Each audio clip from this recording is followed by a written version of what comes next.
Hi hello friends, మీరు చూస్తున్నారు మల్లవరం వెంకటేశ్వర స్వామి గుడి అనమాట. నారద మహర్షి ప్రతిష్ఠ చేశారు వెంకటేశ్వర స్వామిని. చూడండి ఫ్రెండ్స్, ఇంకా మల్లవరం గేట్స్ అయితే చూడండి, గుల్లకమ్మ డ్యామ్ అంటారు. చూడండి ఫ్రెండ్స్, ఇక్కడ చాలా గేట్స్ అన్నీ ఉన్నాయి. మామూలుగా వే నుంచి అటు నుంచే రావాలి, గేట్స్ నుంచి రావచ్చు అనమాట బైకులన్నీ. ఇంకా కార్లు అంటే అటు బైపాస్ నుంచి వస్తాయి అనమాట. ఇక్కడ చూడండి ఫ్రెండ్స్, ఇక్కడ పార్క్ లాగా ఉంది కదా. ఇక్కడ ఆదివారం వచ్చేసి బాగా రిలాక్స్గా జనాలు అనేది వస్తారనమాట. మేము ఆదివారం వచ్చేసి 12కి వెళ్ళాము. 4 కానీ జనాలు బాగా వస్తారు. అక్కడ దగ్గర ఉన్న వాళ్ళు, పల్లామల్లి వాళ్ళు కానీ మరి చుట్టుపక్కల ప్రజలందరూ వస్తారనమాట. ఇక్కడ ఐస్ క్రీమ్ కానీ గుర్రపు స్వారీ లాగా 100 రూపీస్ ఎంత తీసుకుంటారు ఫ్రెండ్స్. కొంచెం దూరం దాకా స్వారీ చేసుకుంటే తీసుకొస్తారనమాట. ఇక్కడ మల్లవారంలో మామూలుగా ఆదివారం అయితే ఒక కెమెరా షూటింగ్ కానీ, ఇక్కడ డ్యాన్స్లు వేసే వాళ్ళు కానీ, రీల్స్ తీసుకునే వాళ్ళు కానీ చాలామంది వచ్చి షూటింగ్లు చేసుకుంటారు ఫ్రెండ్స్. ఎక్కడెక్కడి నుంచో వస్తారు. ఇక్కడ లొకేషన్ కోసం అయితే హైదరాబాద్ నుంచి కూడా వస్తారు ఫ్రెండ్స్. మామూలుగా ఎప్పుడన్నా సంవత్సరానికి ఒకసారి కానీ 5 నెలలకు ఒకసారి కానీ ఇక్కడ షూటింగ్ తీసుకోవడానికి వస్తారు ఫ్రెండ్స్. లొకేషన్ అయితే సూపర్గా ఉంటుంది.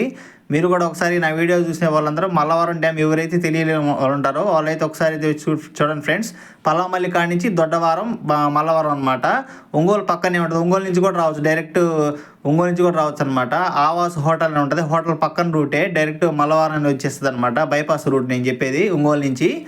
ఇక్కడ చూడండి ఫ్రెండ్స్, ఇక్కడ ఇంకా కార్లు, చిన్న కార్లు ఇంకా వస్తూ ఉన్నాయి. ఆదివారం మేమైతే వెళ్ళాం ఫ్రెండ్స్. చుట్టుపక్కల బ్రహ్మాండంగా ఉంటుంది చూడటానికి. ఇంకా పడవ బోటింగ్ కూడా ఉంటుంది. ఫ్రెండ్స్, ఇంకా గుడికాడ మనం చెప్పుకోదలుచుకోవాలంటే చాలా సూపర్ అయిన వెంకటేశ్వర స్వామి గుడి అనమాట. ఇక్కడ నారద మహర్షి ప్రతిష్ఠ చేశారు. జనాలు అయితే శనివారం అయితే చాలా మంది జనాలు వస్తారు. అదేవిధంగా ఈ మల్లవరంలో పక్కన పెళ్లి చేసుకునేదానికి కళ్యాణ మండపం కూడా ఉన్నాయి. కళ్యాణ మండపాలు మరియు నిత్య అన్నదానం కూడా జరిగిద్దండి ఫ్రెండ్స్. ఇక్కడ మనకైతే తెలియదు. అయితే జనాలను అడిగితే ఇదే చెప్పారు, ఇష్యూ అయితే ఇది చెప్పారు. ఇక్కడ మల్లవారం చూడండి ఫ్రెండ్స్, ఇక్కడ మెట్లు దిగిపోవడానికి కూడా కిందకి సైడ్ ఉంటుంది అనమాట. మామూలుగా నీళ్ళు అయితే మేము వెళ్ళినప్పుడు ఒక గేట్ అయితే వదిలేరు. డ్యామ్ అయితే పక్కన ఆ రోజు పెళ్లిలాగా ఉంది. జనాలందరూ అక్కడ భోజనాలన్నీ పెట్టించుకొని ఇంకా తింటా ఉన్నారనమాట. ఆ రోజు పెళ్లి జరిగింది మేము వెళ్ళినప్పుడు అయితే. చూడండి ఫ్రెండ్స్, ఇంకా పక్కన చిన్న ఇంకా సత్రాలాగా అవి కూడా ఉన్నాయి ఫ్రెండ్స్. ఇక్కడ జనాలు కూడా స్టే చేయడానికి రూములు కూడా ఉన్నాయి.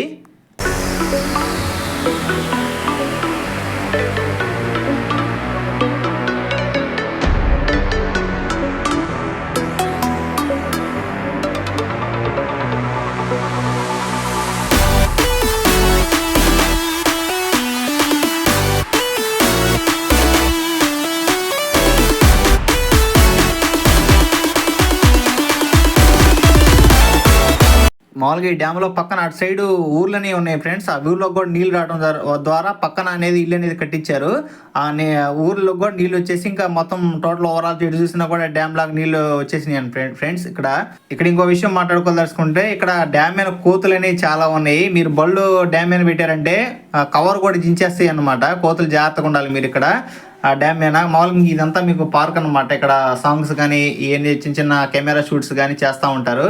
ఇక్కడ డ్యామ్ అయితే చూడండి ఫ్రెండ్స్, చాలా బాగా సూపర్గా అనిపించింది. చాలా గేట్స్ అనేవి మనకైతే తెలియదు, కౌంట్ చేయలేదు నేను. సారీ, అదొక విషయం మర్చిపోయాను. కాకపోతే ఇక్కడ చూడండి ఫ్రెండ్స్, దూరంగా కనపడుతుంది కదా వెంకటేశ్వర స్వామి గుడి. మీకు స్టార్టింగ్లో చూపించాను కదా, ఆ గుడేను.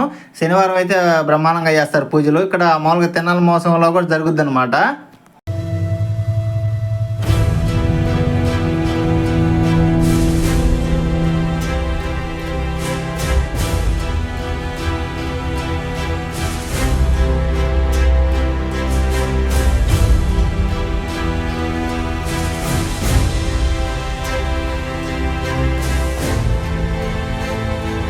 ఇక్కడ కొంత దూరం బోటింగ్ కూడా ఉంటుంది అనమాట. కొంత ఛార్జ్ అనేది తీసుకొని మనకైతే బోటింగ్ ఒక రౌండ్ వేస్తారనమాట డ్యామ్లో. ఇక్కడ చేపలు పట్టే వాళ్ళు కానీ ఇక్కడ ఎనీ టైం ఉంటానే ఉంటారు. చూడండి, ఇక్కడ బైక్ పార్కింగ్ చేసుకోవడానికి ఏరియా అనమాట. ఇక్కడ బైకులు పెట్టుకొని మామూలుగా ఇంకా పడవ బోట్లో వెళ్ళడానికి ఇక్కడ జనాలు అయితే ఇక్కడ ఛార్జ్ ఇచ్చి ఇంకా చుట్టూరు ఇంకా తిప్పుతారనమాట పడవ డ్యామ్లో. ఇది ఒక సౌకర్యం కూడా బ్రహ్మాండంగా అనిపించింది నాకైతే. పార్క్ ఒకటి మరియు బోటింగు, డ్యామ్ చూడటానికి మరియు వెంకటేశ్వర స్వామి గుడి, ఈ 4 ఇక్కడ ఫేమస్ అనమాట చుట్టుపక్కల. అదేవిధంగా ఆదివారం అయితే స్పెషల్గా గుర్రం మీద రైడింగ్ లాగా 100 రూపీస్ అని ఛార్జ్ చేస్తారనమాట. ఇంకా ఐస్ క్రీమ్ బళ్ళు కూడా చాలా ఉంటాయి. కాకపోతే ఆదివారం ఒకటే ఫెసిలిటీగా బ్రహ్మాండంగా ఉంటుంది అనమాట. చూడండి ఫ్రెండ్స్, చూడండి ఇక్కడ డ్యామ్ చాలా పెద్దది. అవతల ఊరు ఉంది కదా, ఆ ఊర్లో కూడా ఒకసారి అయితే నీళ్ళు వచ్చినాయి. చూడండి ఫ్రెండ్స్, దూరంగా కనపడుతున్నాయి కదా, అందుకని ఇల్లు సైడ్ పక్కన కట్టించారు అనమాట. పక్కన ఊర్లో డ్యామ్ అయితే చూడండి, వరుసగా గేట్లు అయితే ఉన్నాయి friends. Thank you for watching. Subscribe my channel Sukumar cinematics.